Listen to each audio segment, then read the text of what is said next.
Je ne sais pas si je suis bien placé pour dire si la CAF doit maintenir ou pas, parce que je crois qu'ils ont des rapports que moi je n'ai pas.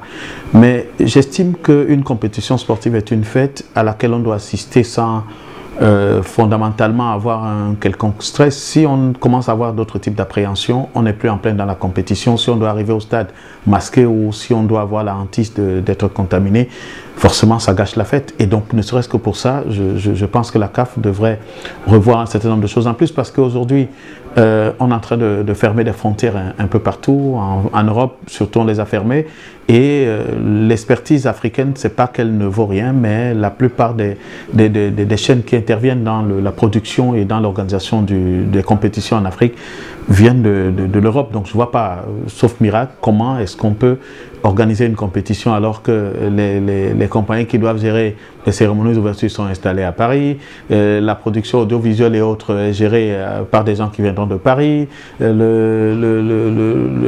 les grandes marques qui sont des sponsors de la CAF, leurs équipes viendront de Paris, où tout le monde est en confinement. Donc je crois que la logique c'est que on reporte, ça ne va tuer personne. Tant que c'est pour des questions de santé publique, on peut toujours se passer de ce genre de risque.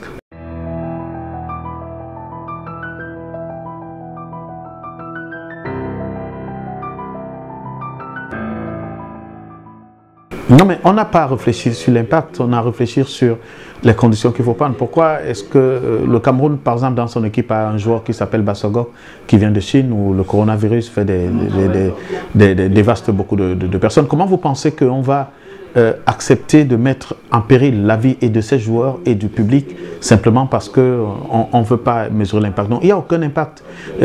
Si des aéroports comme Roissy-Charles de Gaulle qui tournent à plein régime, si des structures en Europe qui brassent de l'argent à la seconde décident de fermer et acceptent donc de perdre cet argent, je ne vois pas pourquoi est-ce qu'on doit réfléchir sur l'impact ou ce qu'on va perdre, parce que rien ne vaut la santé humaine.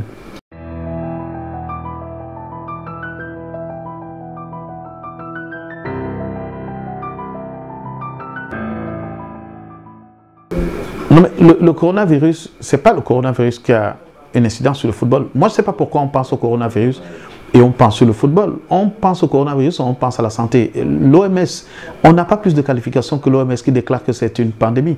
Pourquoi est-ce qu'on doit penser au concert, au football? On doit penser à l'être humain. C'est pour ça que je ne vais pas vous donner une réponse sur le football, parce que le football est minime, insignifiant, lilliputien par rapport aux enjeux de la vie humaine, et je pense que ça devrait être ça la préoccupation de tout le monde. C'est pas sur ce qu'on va perdre dans le football, parce qu'un match qui n'est pas joué aujourd'hui peut être joué dans 1 an ou dans 2 ans, mais une vie qu'on perd, on ne la rattrapera jamais.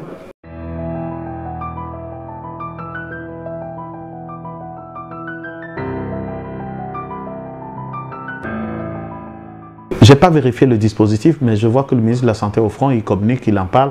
Je crois que lorsqu'il y a une situation comme ça, des gens ont besoin d'être rassurés.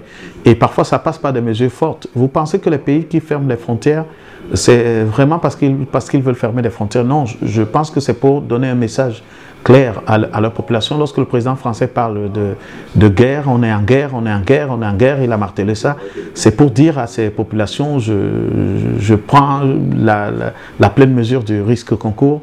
Et donc je crois que le gouvernement camerounais, en plus de l'engagement personnel du ministre de la Santé, c'est une pandémie qui va au-delà du ministère de la Santé. Je crois qu'il devrait se bouger un peu plus et prendre des mesures qui vont au moins rassurer les Camerounais, parce que la maladie est psychologique, la guérison est psychologique. Tant qu'on n'a pas l'impression qu'on est suffisamment protégé, on n'a pas la paix et on n'a pas la sérénité qu'il faut. Donc je crois qu'il faut faire un peu plus.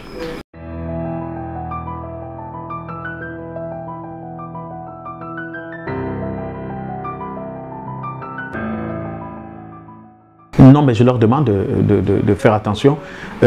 Moi, au départ, j'ai pensé que c'était simplement une grippe. Je crois qu'il y a autre chose dont nous n'avons pas la maîtrise.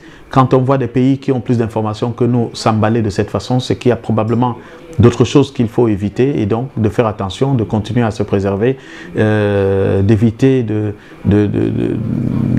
banaliser les confinements, de ceux qui voyagent ou ceux qui arrivent, ceux qui viennent de pays infectés et autres, et même nous qui ne sommes pas infectés, faisons attention avec notre entourage, parce qu'à tout moment ça peut nous prendre, il y a des morts qui se comptent à l'appel ailleurs, ça n'arrive pas qu'aux autres.